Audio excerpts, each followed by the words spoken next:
Bom dia a todos. Obrigada primeiramente à Agrária pelo convite para estar aqui palestrando nesse evento de tão alto nível. É a primeira vez que eu realmente consigo vir aqui presencialmente.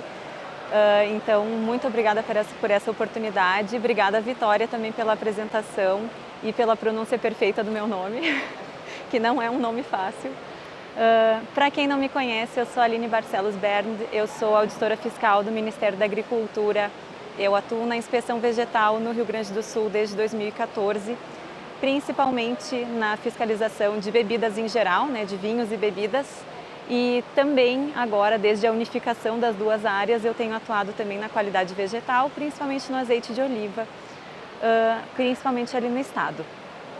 Mas ao longo da minha trajetória no Ministério, eu participei da elaboração e da revisão de diversos atos normativos, incluindo a elaboração do novo PIC da cerveja, que acho que vocês já devem conhecer, Instrução Normativa 65 de 2019, e também outros atos normativos, o PIC de kombucha, PIC de vinhos e derivados da uva e do vinho, PIC de não alcoólicos. Então, vocês já sabem, mas não custa lembrar, alguns assuntos que eu sempre gosto de começar falando nas palestras. Temos um novo decreto.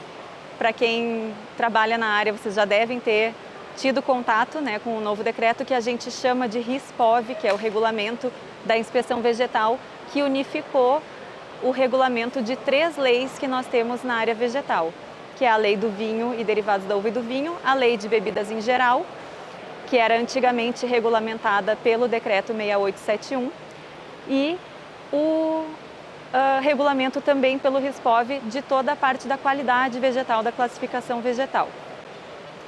Ele só não vai se aplicar para regulamentar a lei de polpas e sucos artesanais.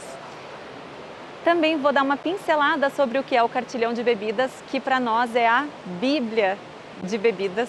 Tudo que vocês precisam saber está lá, compilado, para facilitar o manuseio de vocês e o entendimento da legislação, principalmente separando por bebida. Cursos da Enagro, que são cursos gravados pelos auditores do MAPA. Não sei se vocês já tiveram a oportunidade de fazer algum desses cursos. Nós temos 3 cursos oferecidos no site do DIPOV, na nossa Enagro, Escola Nacional de Agropecuária. As declarações anuais de produção e estoque. E vou falar do tema principal dessa palestra de hoje, que são os documentos de controles mínimos, também elaborados por nós.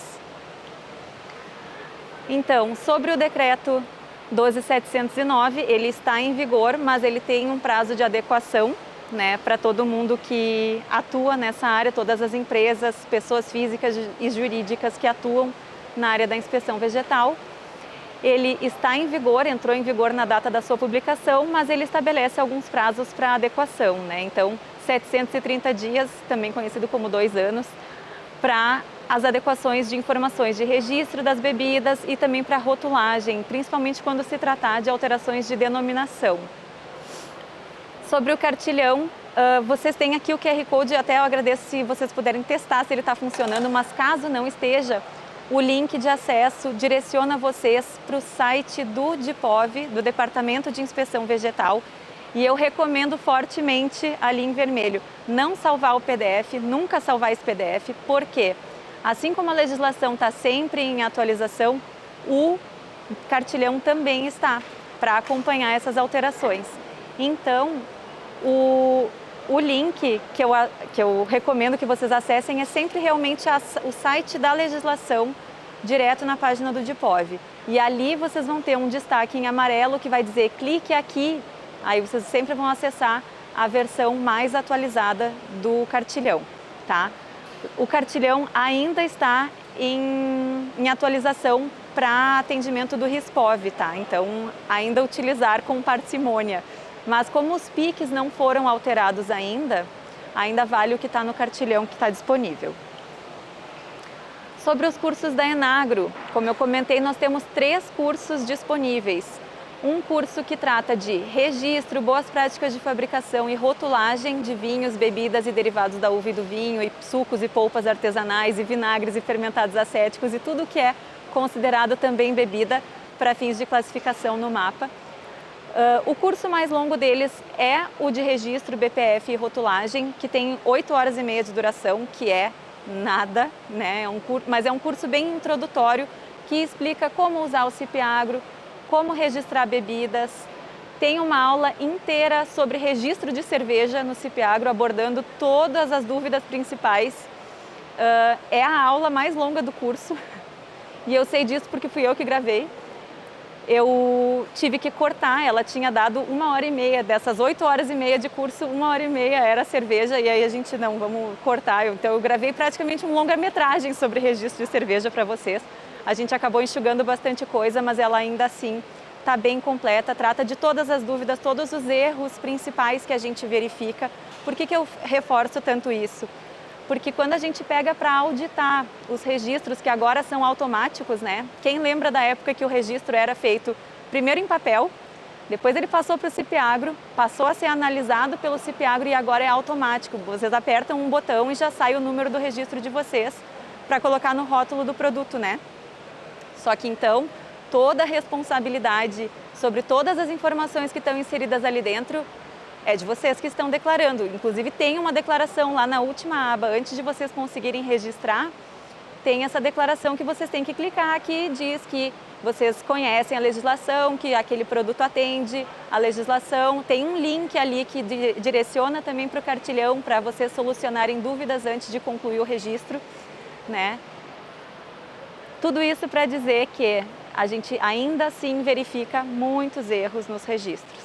E não é raro a gente precisar cancelar registros de produtos que vocês registraram automaticamente e obrigar vocês a registrar tudo de novo, inutilizar rótulo que estava com informação incorreta, inutilizar produto que foi elaborado incorretamente também com base nisso, tá? Então, façam os cursos, procurem os serviços nas unidades da federação de vocês para orientações.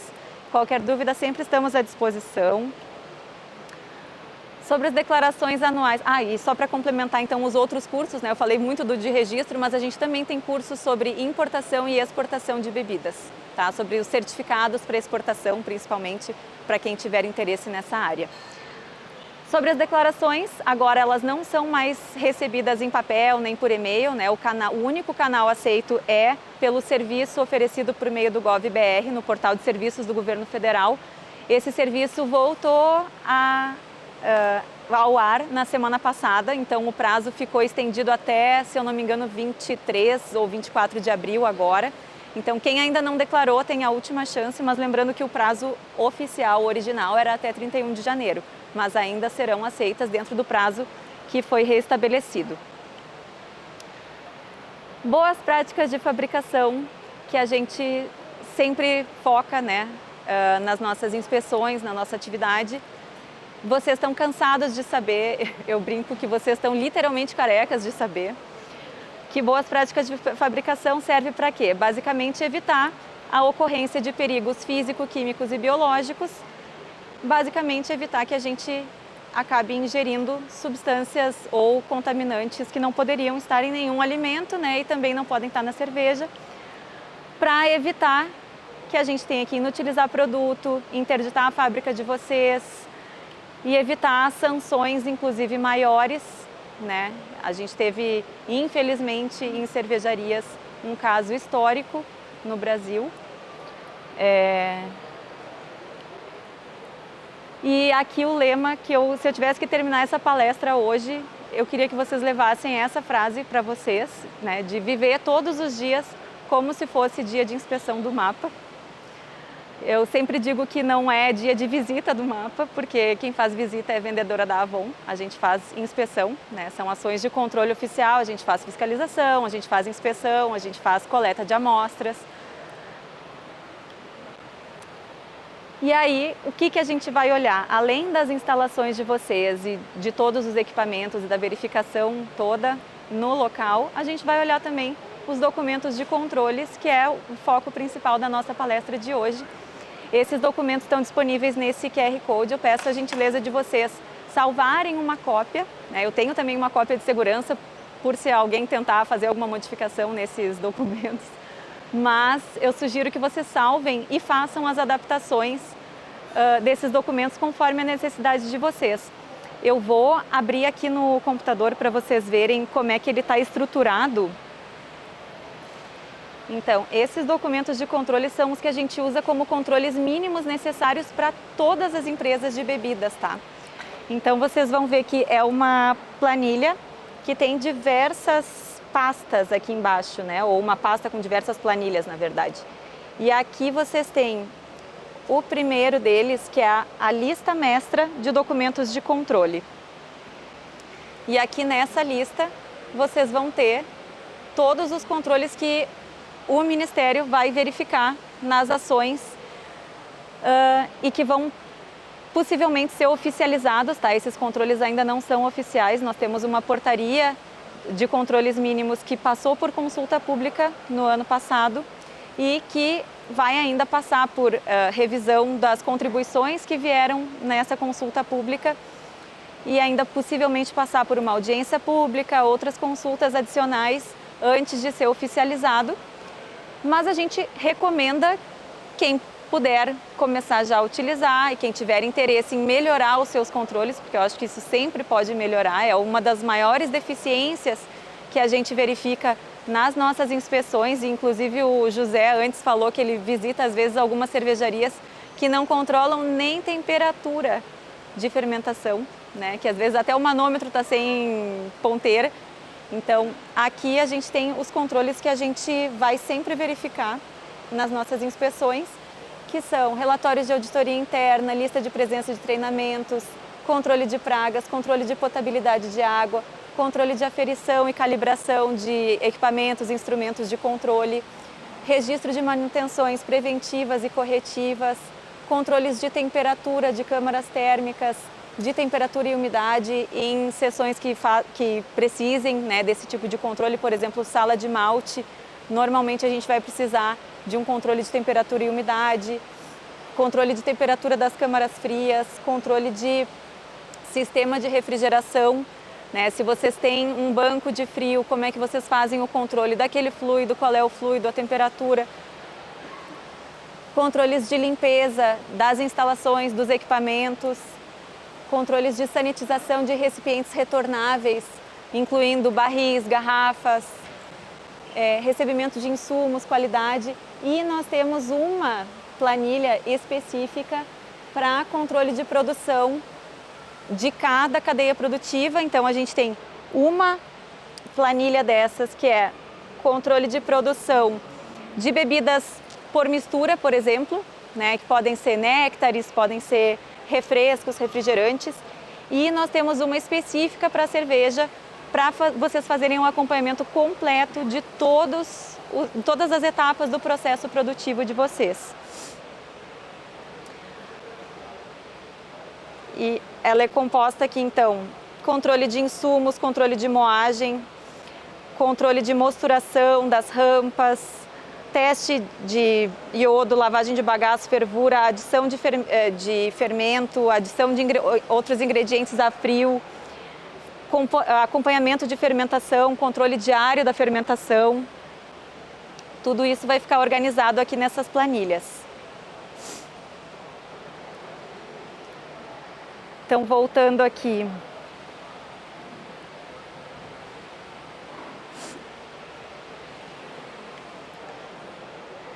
O que veio de novidade também? Isso aqui eu tirei da consulta pública, tá? Lembrando que essa norma ainda não está valendo ainda, tá? Mas o que ficou sugerido? Que para cerveja nós temos os controles de, no mínimo, teor alcoólico, pH, sensorial para todos os lotes. E no caso de cerveja sem glúten, também o teor de glúten. Tá? Isso para todos os lotes. Isso foi o que passou na consulta pública. Quem provavelmente mandou alguma sugestão, a gente vai fazer a avaliação dessas sugestões, dessas contribuições em consulta pública antes da publicação e da entrada em vigor dessa normativa. O que mais que essa portaria dos controles mínimos trouxe de novidade com relação aos controles? E que também está previsto já no decreto, né, no RISPOV, com relação ao RT. O papel do RT foi objeto de bastante não tenho nem palavras para expressar isso, mas assim, a gente vê uma atuação muito deficitária de responsáveis técnicos, isso no Brasil, tá? A gente tem esse papel do RT fantasma, né? Esse personagem que às vezes tu chega na fábrica e ninguém conhece, a pessoa que nunca entrou ali. E eu queria só lembrar, né, que isso também é uma dúvida que a gente recebe muito, né? Qual profissão que pode assinar de RT de uma cervejaria? Responsabilidade técnica não se assina, se assume. Não, a palavra responsável não está ali à toa. E principalmente para aqueles que colocam no rótulo, né? Isso é uma coisa que quando o RT é um químico, é obrigatório que a identificação dele esteja no rótulo dos produtos. É literalmente o teu nome que está ali naquele produto, né? Então é uma responsabilidade imensa. E nos casos de produtos fora do padrão de identidade e qualidade, o MAPA é obrigado a comunicar ao conselho profissional. E já houve casos, não em cerveja, tá, mas em outras bebidas já houve casos em que o profissional perdeu o registro do conselho e não pôde voltar a atuar por causa de produto fora do padrão. Tá? Então, ainda com relação a esses controles, essas planilhas, como eu disse, que eu estou apresentando para vocês, elas ainda não são oficiais, mas são controles que a gente, já é o que a gente já cobra, só que agora a gente planilhou, né? Por quê? Porque cada estabelecimento faz de um jeito e tudo bem fazer da maneira que for mais conveniente para vocês, mas todos os parâmetros que estão contemplados ali têm que ser controlados de alguma maneira. Mas eu já tenho um sistema próprio. Pode continuar usando o teu sistema, desde que aquele sistema contemple isso. Se ele já contempla, vocês nem precisam se preocupar em baixar essas planilhas. Mas se vocês têm um controle mais precário, mais deficitário e vocês precisam adequar, a nossa sugestão é já adotar essas planilhas, ajustando elas conforme as necessidades de vocês. Então, recapitulando aqui todos os documentos que eu já tinha começado a mostrar para vocês ali, como que eles estão, como que vocês navegam eles ali nas planilhas, né? Vocês viram que a planilha, não sei como é que ficou também aqui, se deu para enxergar tudo muito bem, mas acho que nos dispositivos de vocês, quando vocês acessarem ela, vai ficar mais fácil de visualizar. Ela tem no rodapé todas as planilhas, elas estão identificadas por aquelas que são gerais para todos os estabelecimentos. Então, lista mestra de documentos de controle é para listar mesmo todos os documentos de controles que vão se aplicar para o caso de vocês. Todas essas aqui são gerais, né? Relatório de auditoria interna, que pode ser utilizada, por exemplo, quando o RT vai até a fábrica de vocês, ou quando para quem tem algum outro sistema de garantia de qualidade e aplica uma auditoria interna, fica esse relatório para vocês registrarem os apontamentos, as não conformidades, as oportunidades de melhoria. Controle, aqui são os que não são opcionais, né? Lista de presença em treinamento de boas práticas de fabricação, por exemplo, ou mudou algum equipamento, mudou alguma rotina na fábrica, precisa treinar todo mundo de novo, registra também esse treinamento, a realização dele. Controles de pragas, potabilidade de água, aferição e calibração, manutenções preventivas e corretivas, esses são gerais para todos. Câmara térmica para aqueles estabelecimentos que tenham uma câmara fria, por exemplo, vai ser o caso da maioria de vocês. Controle de temperatura e umidade, como eu falei antes também. Controles do sistema de refrigeração, controle de limpeza e desinfecção, controle de sanitização de recipientes retornáveis, recebimento de insumos, controle de qualidade de insumos, que muitos fornecedores enviam junto, né, o laudo, então pode ser fazendo referência ao laudo das matérias-primas que chegam para vocês. Controle de produção, controles de envelhecimento, controles de invase, controle de tratamento físico do produto, análise de controle de produto acabado, controle de expedição de produto acabado, análise de amostra de vida de prateleira, que também pela IN dos controles vai passar a ser obrigatório, né, vocês terem vocês manterem amostras de vida de prateleira ao longo da validade de cada produto, registro do serviço de atendimento ao consumidor, controle de devolução de produtos e controle de recall. esses são os controles que estão previstos ali. E eu vou falar agora um pouquinho, né, uma pinceladinha sobre cada um deles, sobre o que é cada um desses controles. E qual que é o propósito de cada uma dessas planilhas. Então, a lista mestra vai ser uma relação de todos os documentos aplicáveis ao estabelecimento em questão, bem como as informações sobre onde ficam esses documentos, se é uma versão física ou digital, qual é o tempo de aplicação, se é diário, se é mensal, se é 2 anos, porque vocês vão ver que algumas dessas planilhas vocês não vão preencher todos os dias, né? Vocês vão preencher quando ocorrer. Parece muita coisa, mas na prática, no dia a dia, para quem já tem algum controle, praticamente é o que vocês já fazem. E tem muitas vezes que a gente chega nas empresas e a gente vê que a empresa controla, mas não registra.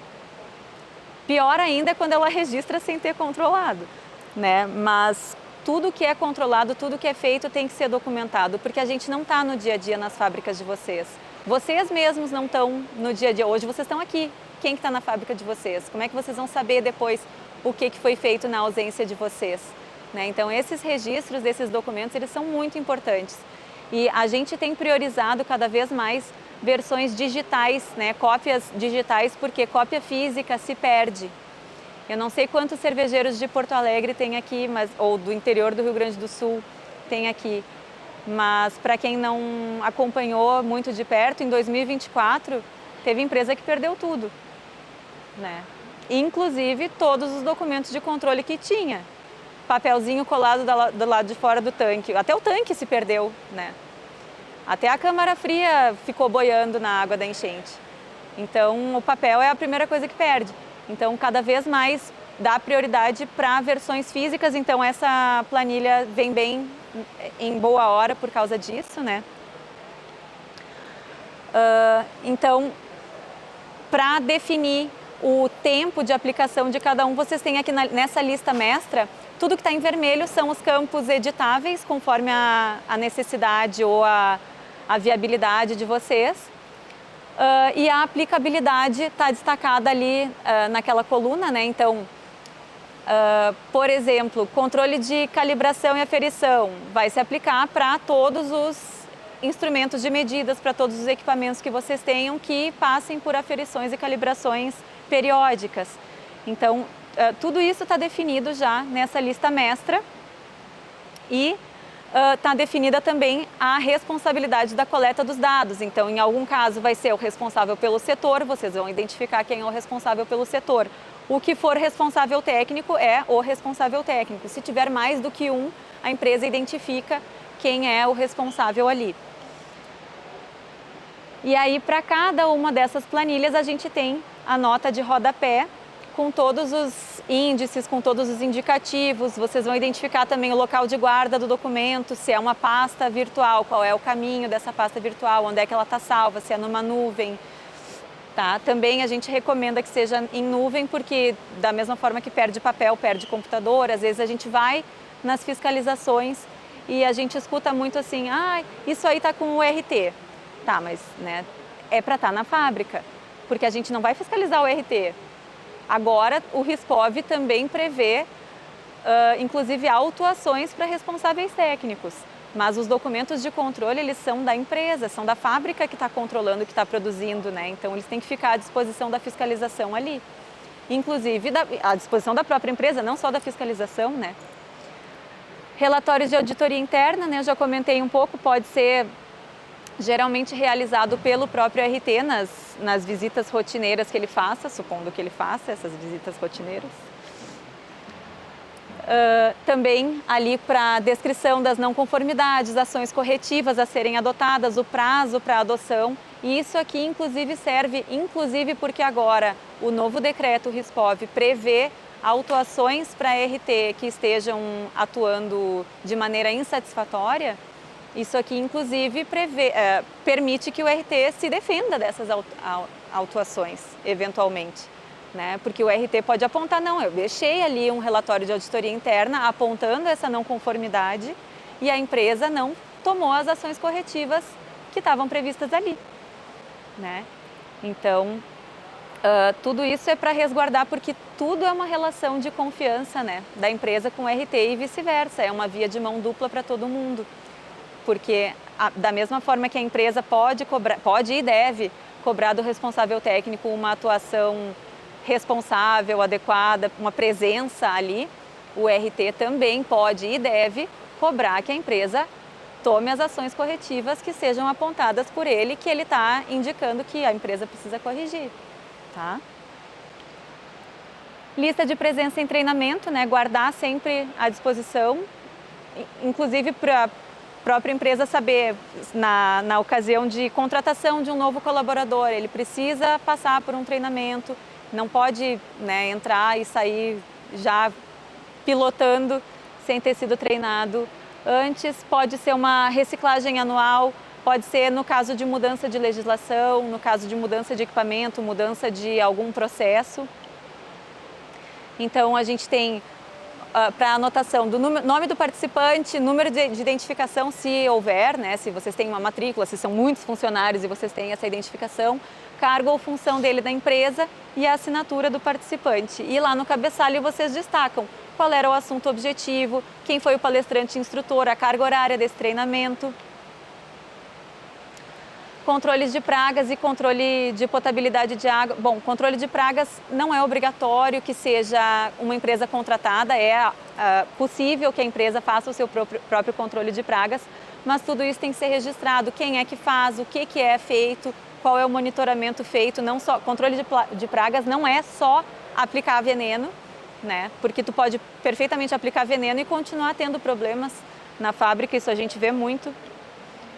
Mas também se refere a mapa de armadilhas, que tipo de armadilhas tem, se vocês fazem um monitoramento, né? Armadilhas com veneno nunca podem ficar dentro da fábrica, né? Dentro da fábrica seriam só armadilhas de cola ou tipo ratoeira, né? Que não tenham veneno para se espalhar dentro da fábrica.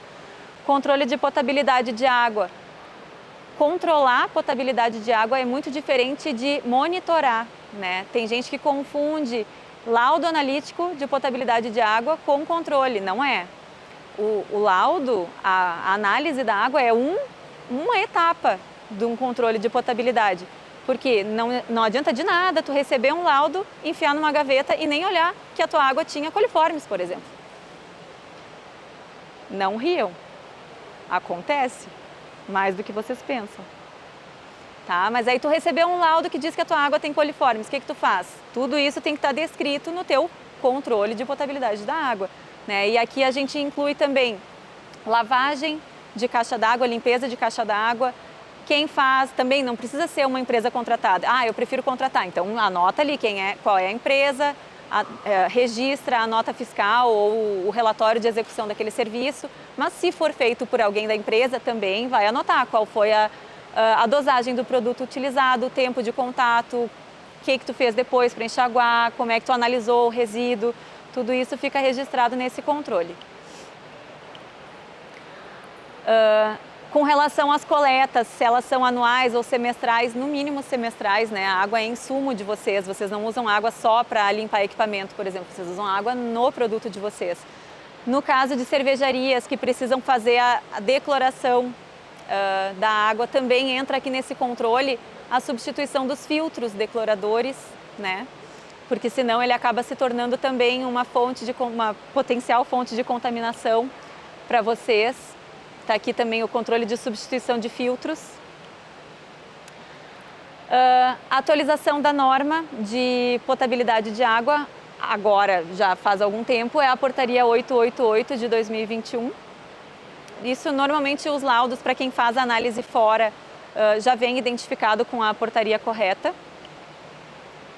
Controles de aferição e calibração, conforme orientações ou do fabricante ou do responsável técnico, mas com uma frequência adequada ao instrumento que vocês estão calibrando. E também por entidade competente, né? Tem calibrações, por exemplo, aferições que precisam ser feitas pelo Inmetro ou por alguém certificado pelo Inmetro, né? Auditado pelo Inmetro. Registros de manutenções preventivas, também com periodicidade conforme indicação do fabricante. Manutenções corretivas também para correção de falhas identificadas, só mesmo registrar. Então essas aqui é o tipo de controle que vocês vão anotar quando houver, né? Não é o tipo de controle que vocês vão ter sempre. Aqui sim a gente já entra em controles que são diários, né? Câmara fria ou túneis de resfriamento, refrigeradores, congelamento não vai ser o caso de vocês normalmente, mas aqui sim convém fazer no mínimo uma vez ao dia. A anotação, vocês já têm, as câmaras frias de vocês já têm um display ali que mostra a temperatura. O que vocês fazem com essa informação? Muitas vezes nada. Agora a gente vai começar a anotar. Uma vez por dia alguém vai ali e anota a temperatura que estava marcando. Ah, por quê? Porque daqui a pouco a tua câmara fria está saindo da temperatura com muito mais frequência do que ela deveria, né? Ou não está ficando na temperatura que tu setou ela para operar.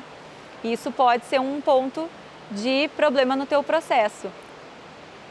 Temperatura e umidade, principalmente em depósito de malte, né? No caso de cervejarias vai ser importante, porque é a tua matéria-prima principal, né? Tirando a água, e ela é sensível à umidade. Se a gente tiver descontrole de temperatura e umidade, tu pode ter ocorrência ali não só de pragas, mas também de fungos, muitas vezes formadores de micotoxinas, que é outro ponto de contaminação da matéria-prima de vocês.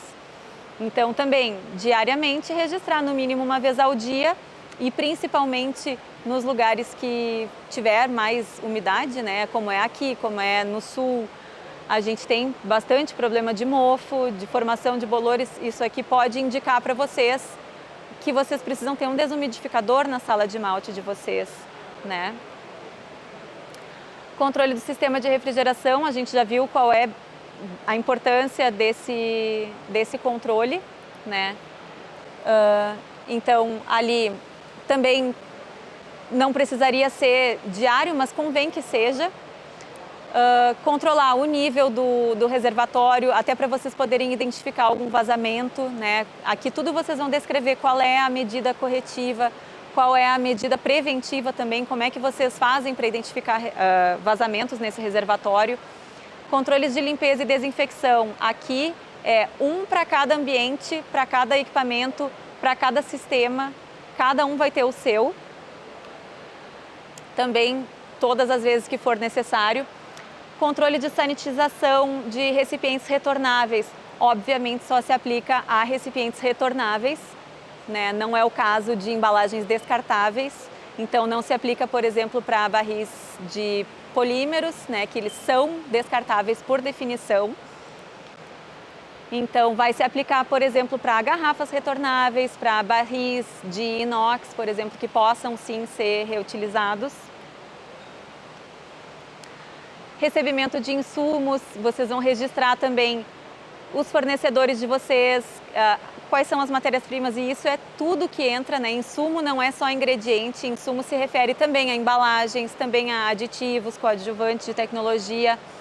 E aqui um ponto de atenção, né?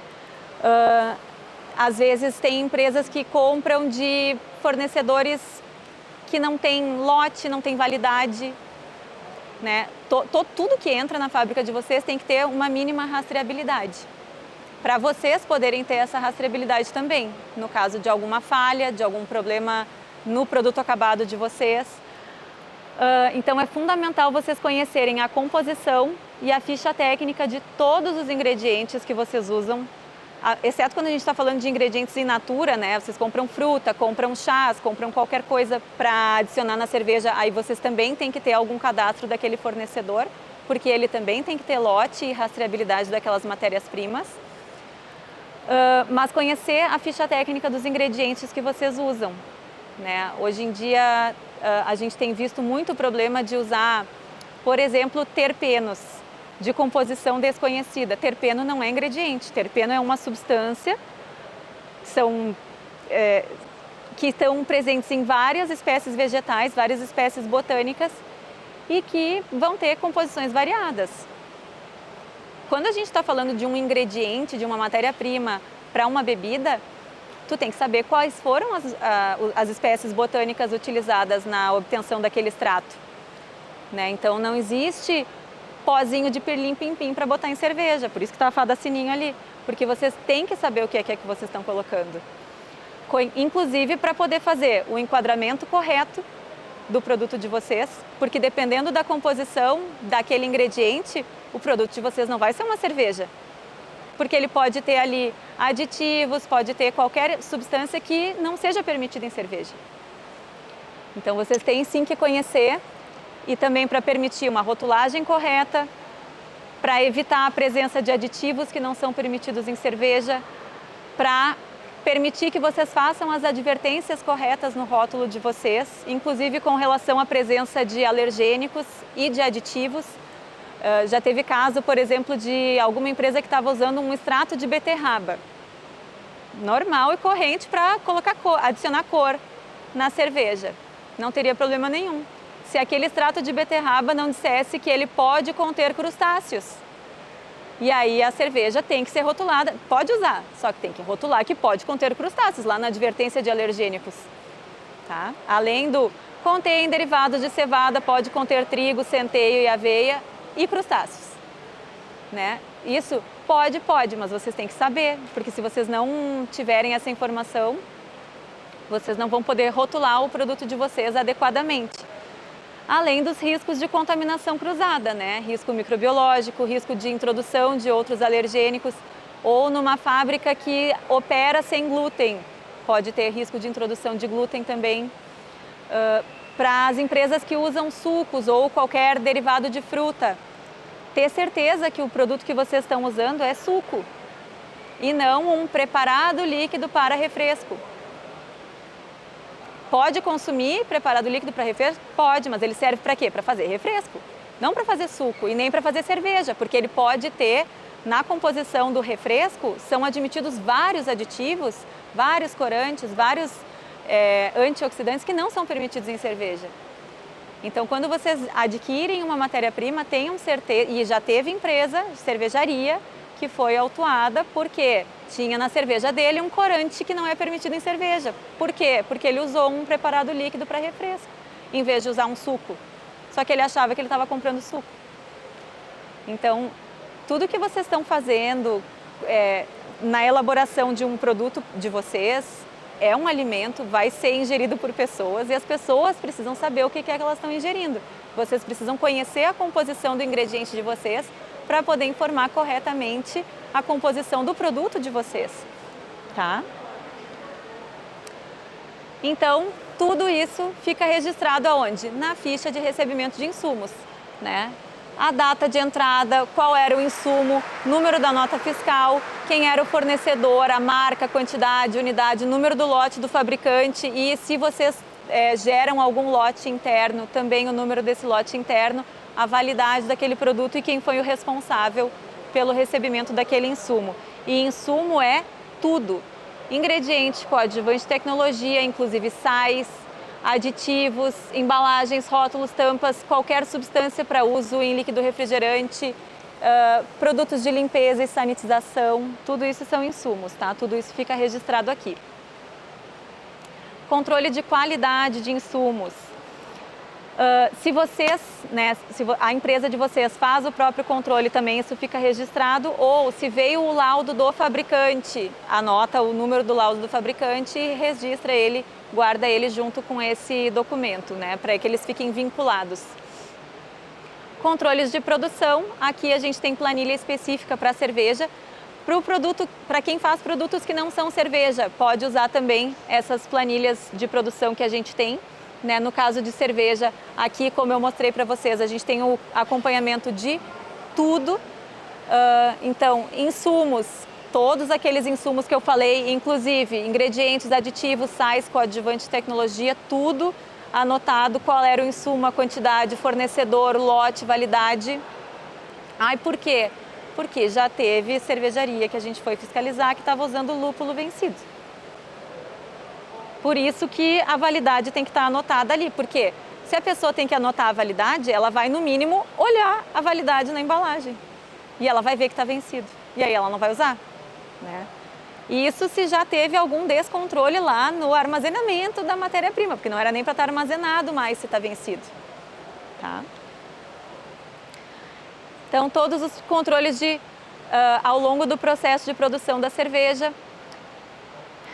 Que mais? Fervura, início, fim, adição de lúpulo ou extrato, resfriamento, hora inicial, hora final, temperatura final, volume transferido, qual foi o banco de frio, se é mais do que um, adições de ingredientes a frio, fermentação, se usou fermento seco, líquido, lama, qual geração, viabilidade, tanque de origem, data e hora da coleta, horário do inóculo, responsável, acompanhamento diário da fermentação, incluindo a hora que foi feita aquela medição, o extrato, a temperatura, a pressão do tanque, então manômetro quebrado não vai ter mais.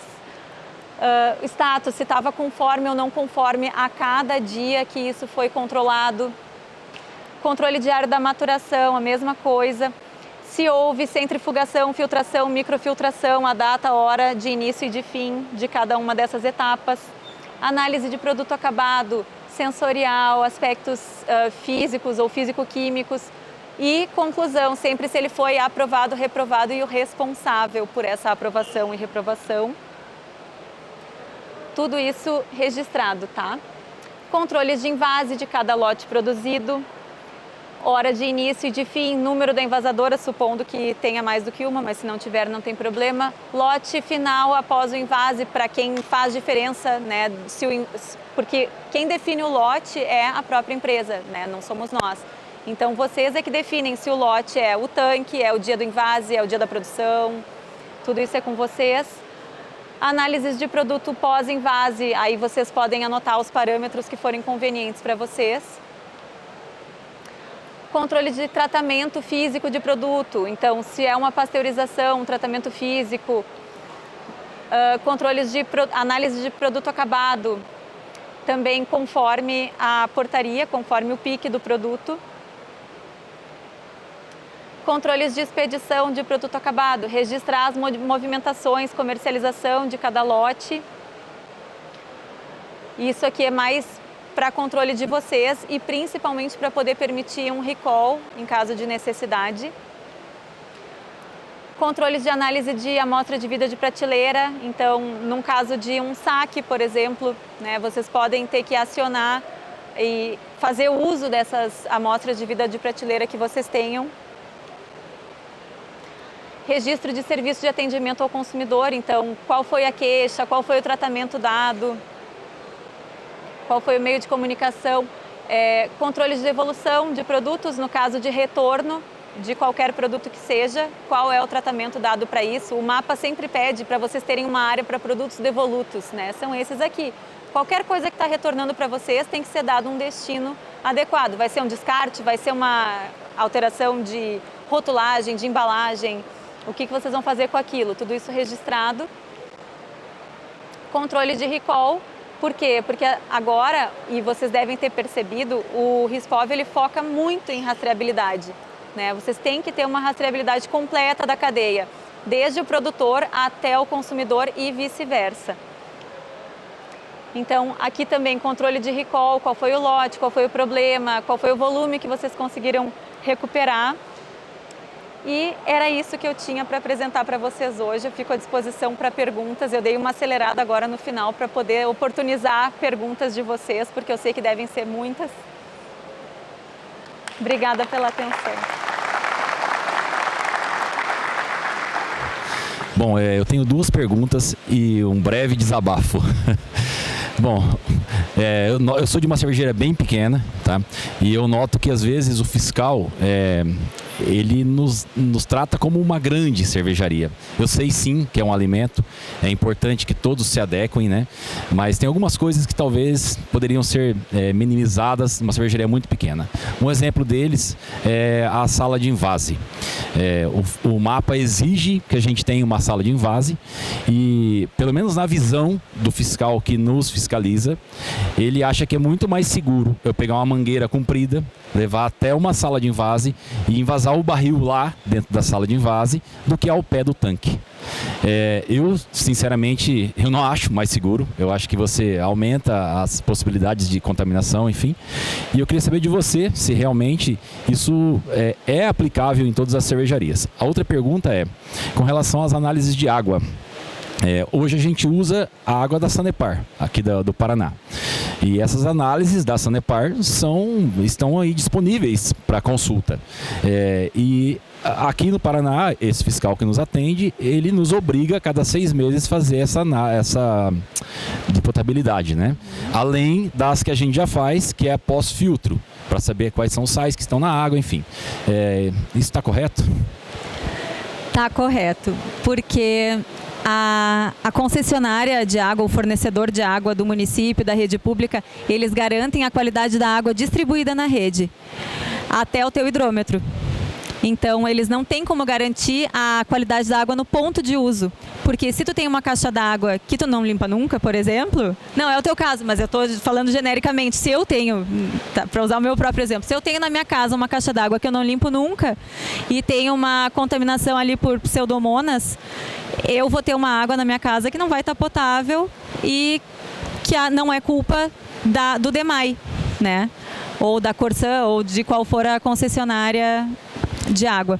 Então, sim, está correta a conduta do fiscal de exigir, e nem é do fiscal, é a legislação que nos obriga, né? A gente não faz nada que a gente não seja obrigado também. A gente precisa exigir de vocês que vocês façam essas análises periódicas de potabilidade para garantir a qualidade da água que vocês estão usando no ponto de uso.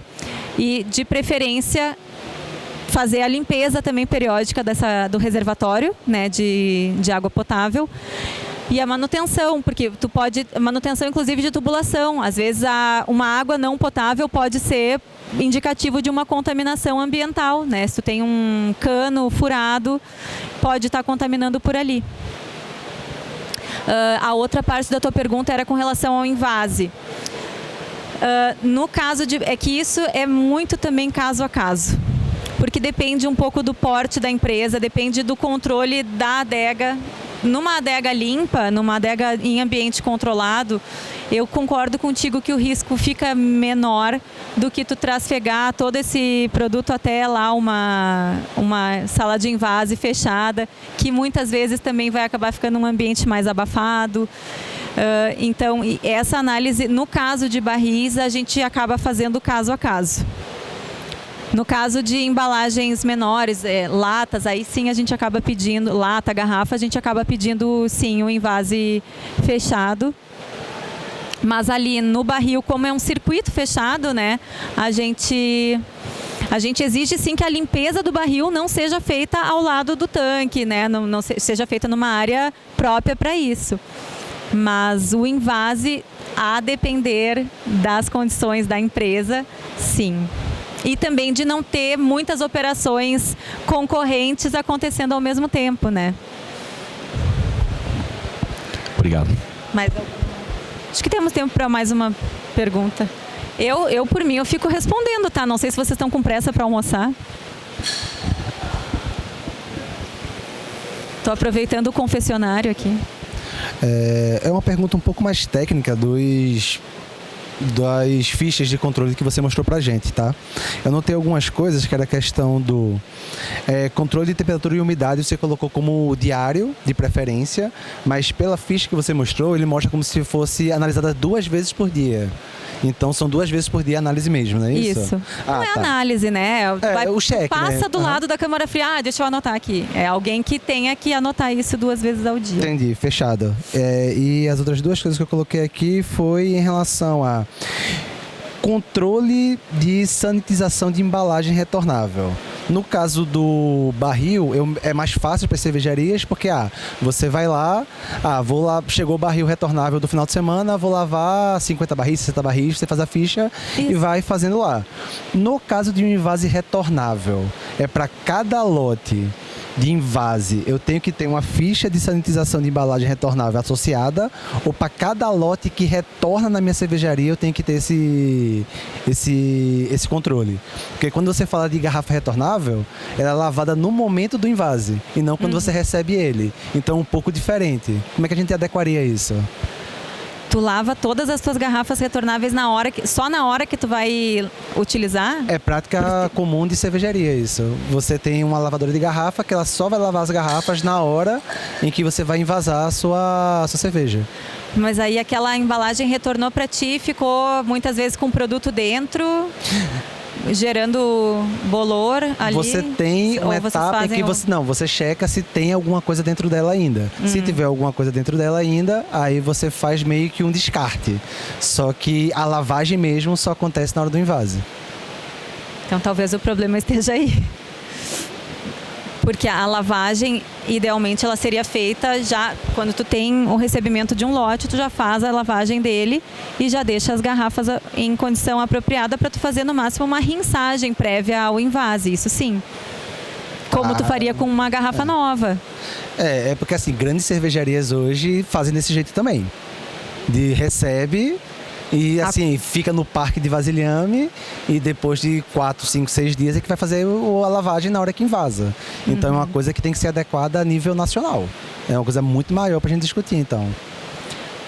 Pode ser, mas é que realmente, primeiro que, principalmente para nós ali, a gente tem visto muito pouco, né, reutilização de embalagens de vidro.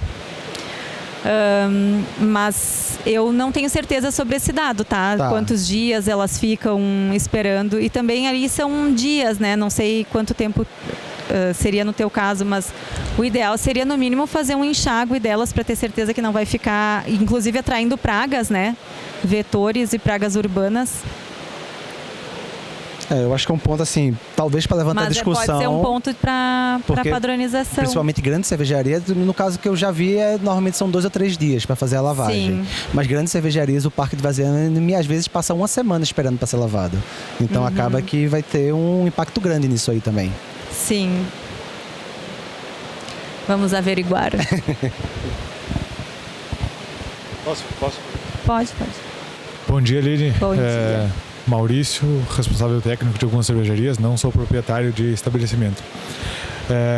O que eu vejo com frequência no nosso estado e em outros também, vocês, né, os fiscais, são bastante criticados pelas condutas nas fábricas. A gente vê que se vocês fazem uma autuação, vocês são criticados porque autuaram. Se vão em algum estabelecimento e não fazem a autuação, o pessoal reclama assim, foram lá e liberaram, deixaram aquilo acontecer. Aqui estão cobrando.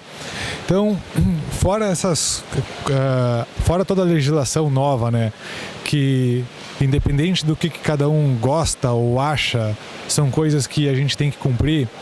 E a gente também sabe, eu comentei contigo esses dias, né? Eu estou até enfrentando menos resistência com as cervejarias que eu sou responsável do que eu imaginava. O pessoal está bem a favor dos controles. Mas como que fica como é que vai ser conduzido daqui para frente? Como as outras respostas que tu já deu aqui. A gente vê o caso a caso, Porque isso é o que mais a gente vê não do descrédito, mas um pouco, também não é insatisfação a pergunta, é a disposição do pessoal de se adequar aos programas, porque eles não sabem direito o que vão ser obrigados a fazer, porque também a gente vê isso. Tem fábricas que tem vontade de fazer por entender o benefício, entender a obrigatoriedade. Outras querem fazer só para não se livrar, só para se livrar de uma multa ou de alguma coisa. Então, o Ministério tem o objetivo de proteger o consumidor.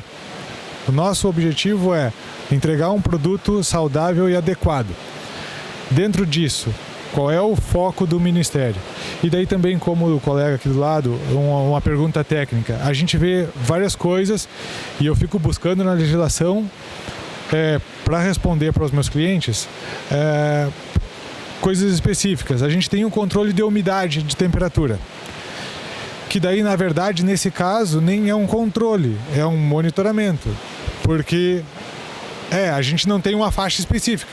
Se tu vai medir a umidade relativa e tiver 96, anotou. Se ela tiver 70, tu anotou. Mas se ela tiver 65, não tem nada específico dizendo quais são as faixas, né, os limites superior e inferior de controle de temperatura da câmara fria, de umidade de uma sala de malte. Então, assim, às vezes, algumas coisas ainda parecem não ter lógica para se monitorar, porque a gente não sabe o que faz com aquele dado. Mas isso está na planilha de controle, está no rodapé, vocês estabelecem quais são os limites de aceitação. De temperatura, de umidade. Claro, mas só te interromper, já deixa de responder tudo. Se a gente colocar, se o responsável técnico colocar que a faixa de umidade relativa da sala de malte for 30 e 100, 30% e 100%, sempre vai estar dentro da faixa. E daí parece que é um dado irrelevante, né? Mas então é isso. Mas é que aí o problema foi Claro. Foi a faixa que o responsável técnico adotou, né? Claro, mas daí no sentido de que se a fábrica quer fazer alguma coisa só para cumprir tabela, a gente por enquanto ainda tem margem para isso. Sim. E que não é o caso, né? Não é o que a gente quer. Mas então são essas duas perguntas. Esses dados que não estão muito claros na legislação, como é que a gente age, como é que a gente... Tudo que está a discutir, como é que a gente faz, e também a questão nas vistorias, assim, qual que é o objetivo, as condutas. Tu tem uma parede mofada, tu tem uma tubulação de resfriamento mofada e aquilo passa, né? Como é que a gente vai conduzindo isso daqui para frente e os dados não específicos? Tá. Nas fiscalizações é que realmente tem momentos que a fiscalização é mais focada. A gente já teve a fase do piso parede-teto. Eu acho que isso já está mais ou menos superado na maioria das fábricas, inclusive. A gente tem sim focado muito mais em controles, muito mais. Porque se a gente for cobrar tudo ao mesmo tempo, eu já ouvi falar, né? Já ouvi mais de uma vez. As 3 maiores causas de fechamento de fábrica pandemia, enchente e Aline. Mas é verdade, a gente tem que escolher as nossas batalhas. E aí sim, a gente acaba escutando isso de mas o fulano veio aqui e não fez nada. Mas tu veio aqui não sei quando e não fez nada. Porque se a gente tem que ir cobrando sempre mais. E cada momento tentar melhorar. Né? Porque se a gente for olhar sempre tudo, infelizmente, vocês sabem a resposta.